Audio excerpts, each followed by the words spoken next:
একজন নীরব কাঠমিস্ত্রি। দারুণ, তুমি আমার বন্ধু হতে পারো।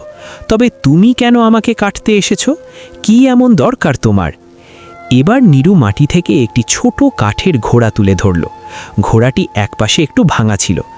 নীরু চোখের ইশারায় বোঝালো সে তার ছোট ভাইপোর জন্য এই ঘোড়াটি মেরামত করতে চায় এবং এর জন্য সামান্য শক্ত কাঠের প্রয়োজন। বটগাছটি কিছুক্ষণ চুপ করে রইল, তারপর বাতাস কাঁপিয়ে হেসে উঠল। আহারে, ভালোবাসা! ঠিক আছে নীরব বন্ধু, তুমি আমাকে না কেটে বরং আমার একটি শুকনো ডাল নিয়ে যাও। সেই ডাল দিয়েই তুমি তোমার ভাতিজার জন্য পৃথিবীর সবচেয়ে মজবুত খেলনা বানাতে পারবে। নীরু মাথা নেড়ে সম্মতি জানালো। সে অত্যন্ত সাবধানে গাছের নিচে পড়ে থাকা একটি শুকনো মোটা ডাল কুড়িয়ে নিল। চলে যাওয়ার আগে সে গাছের গুঁড়িতে তার হাতে বানানো সবচেয়ে সুন্দর ছোট একটি কাঠের পাখি সযত্নে রেখে দিল, নীরব বন্ধুর জন্য নীরবে দেওয়া উপহার। যখন নীরু চলে যাচ্ছিল তখন বটগাছটি ফিসফিস করে বলল, নীরবতা কখনো দুর্বলতা নয়, নীরবতাই আসল শ্রদ্ধা। আবার এসো বন্ধু।